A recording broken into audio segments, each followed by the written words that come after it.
Hey viewers, welcome back my channel स्त्री struggle. कैसे हो आप सभी? आई होप आप सभी अच्छे होंगे। Friends, good morning. मॉर्निंग का टाइम है और सुबह के बज चुके हैं 6।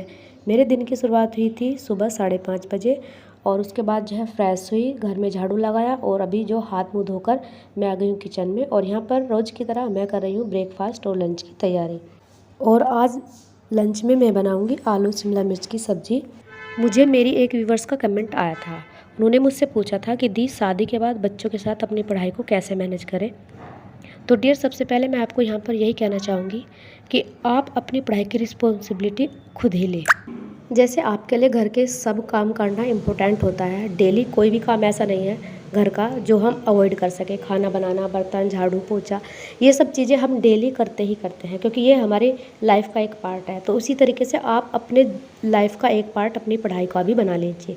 कैसे भी करके आपको अपनी पढ़ाई के लिए टाइम निकालना है। स्टार्टिंग में आप ज़्यादा टाइम डिवोट नहीं कर पाते तो आप जो है 2 घंटे ही टाइम निकालिए। अगर आपके माइंड में ये बातें चलती रहेंगी कि नहीं, मुझे अपने लिए टाइम निकालना है, पढ़ना है, तो आप 2 घंटे आराम से निकाल लेंगी। क्योंकि हर काम भी तो आप टाइम से करती हैं, उस काम को आप कभी भी नहीं भूलती हैं, चाहे कुछ भी हो जाए। तो उसी तरीके से आप अपना एक जो है टाइम डिसाइड करें कि मुझे 2 घंटे जो है अपने लिए निकालना ही निकालना है। अगर आप इस तरीके से करेंगी तो आप भी जो है अपने लिए टाइम मैनेज कर पाएंगी। क्योंकि जब तक हम किसी चीज़ की शुरुआत नहीं करते वो चीज़ हमें तब तक ही बर्डन लगती है। हम यही सोचते रहते हैं कि हमें टाइम नहीं मिल रहा, कैसे करें कैसे करें। लेकिन जब एक बार आप शुरू कर देते हैं ना, तो आप उस चीज़ के लिए टाइम अपने आप ही निकालना शुरू कर देते हैं। स्टार्टिंग में आप कैसे भी करिए, चाहे 1 घंटा ही निकालिए, लेकिन निकालिए। रात को पढ़िए। रात को आप सारा काम करने के बाद 1 से 1.5 घंटा, 2 घंटे का टाइम निकाल सकते हैं। मुझे लगता है वो इतना मुश्किल नहीं है, क्योंकि खाना बनाने के बाद, रात का डिनर करने के बाद इतना टाइम सबके पास होता है। लेटते ही एकदम कोई नहीं सोता है कि हमने खाना बनाया, खाया और हम झट से सो गए। ऐसा नहीं होता होगा आपके साथ भी, मेरे साथ भी ऐसा नहीं होता है। कम से कम 1 से 2 घंटा जो है हम या तो लेट जाएंगे, बातें करेंगे, या फिर फ़ोन देखते रहेंगे। आजकल फ़ोन जो है हर किसी की लाइफ का एक हिस्सा बन गया है, जिसमें 2 से 4 घंटे सबको जो है डिवोट करने ही करने हैं।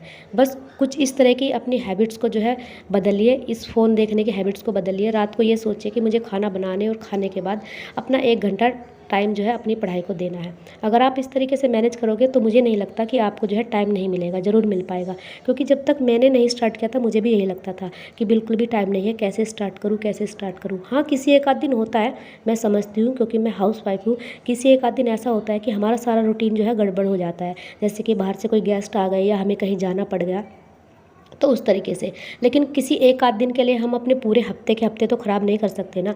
इसलिए जितना भी आपको टाइम मिले उसी टाइम को आप अच्छे से मैनेज करिए और पढ़ते रहिए। जब आप पढ़ने की एक हैबिट अपने अंदर डेवलप कर लेंगे तो आपको जो है टाइम खुद ही निकालने की आदत भी पड़ जाएगी। आप कैसे भी करेंगे लेकिन आपको जो है टाइम निकालना ही होगा। आप ये सोचेंगे नहीं मुझे पढ़ना है, क्योंकि जब तक हमें किसी चीज़ में इंटरेस्ट नहीं आता ना, तब तक हम उसके लिए टाइम भी नहीं निकाल पाते। और ये इंटरेस्ट जब आएगा जब आप स्टार्टिंग में थोड़ा थोड़ा पढ़ना शुरू करोगे, क्योंकि एकदम से 4 घंटे आप नहीं पढ़ सकते। जब हम स्टार्टिंग में स्टार्ट करते हैं ना तो बहुत ज़्यादा बर्डन लगता है पढ़ना, जब हम हालांकि जब हम पढ़ाई को छोड़ चुके होते हैं।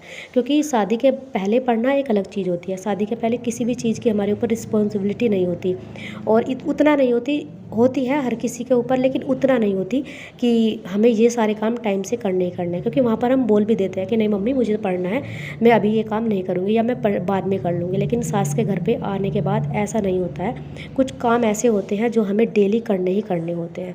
तो इसीलिए आप ये मत समझो कि कोई आपको बोलेगा कि आप जो है पढ़ाई करें, मैं आपका काम कर दूँगा या काम कर दूँगी। ऐसा बिल्कुल भी नहीं है।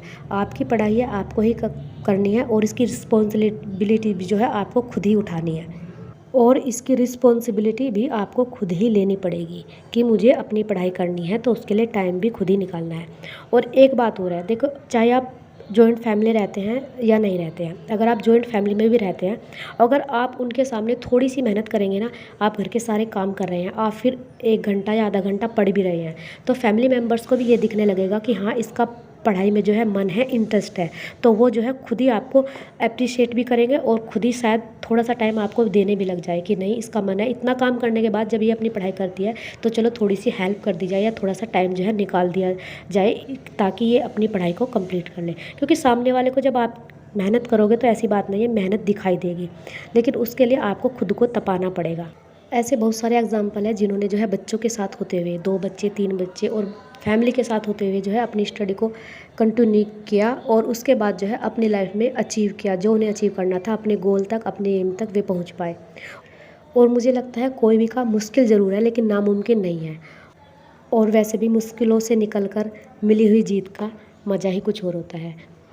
तो फ्रेंड्स, यहाँ पर जो है मैं अभी कर रही हूँ पॉलिटी, जैसे कि आपको पता ही है कि मैं आरओ, एआरओ और यूपीपीसीएस एस्पिरेंट हूँ। और यूपीपीसीएस के लिए मैं 2025 वाला जो फॉर्म है वही अप्लाई करूँगी।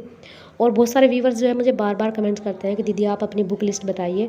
फ्रेंड्स, मैं आपको बहुत बार बता चुकी हूँ, प्लेलिस्ट में जो है ऑलरेडी मैंने उसमें जो है वीडियो डाल रखी है, आप वहाँ से बुक लिस्ट जो है चेक कर लीजिए।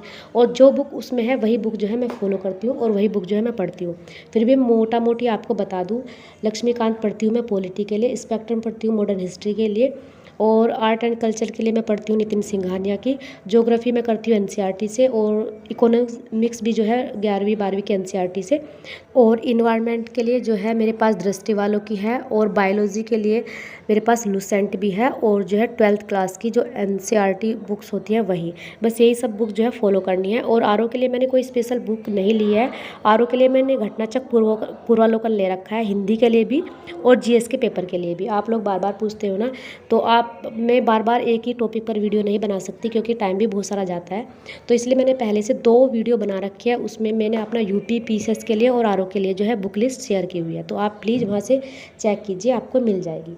और अभी जो है मैं हिंदी वाला पार्ट ही कर रही हूँ आरओ के लिए, और आरओ का री एग्ज़ाम होगा। और बहुत सारे कमेंट्स ऐसे भी आते हैं कि दीदी वे बताइए जिन्होंने पहले एग्ज़ाम नहीं दिए था तो वो क्या इस बार एग्ज़ाम दे सकते हैं। तो जी हाँ, जितना मुझे पता चला है, जो मैंने सर्च किया है उससे यही पता चला है कि जिसने पहले एग्ज़ाम दिया था या नहीं दिया था वो सब लोग जो है एग्ज़ाम दे सकते हैं।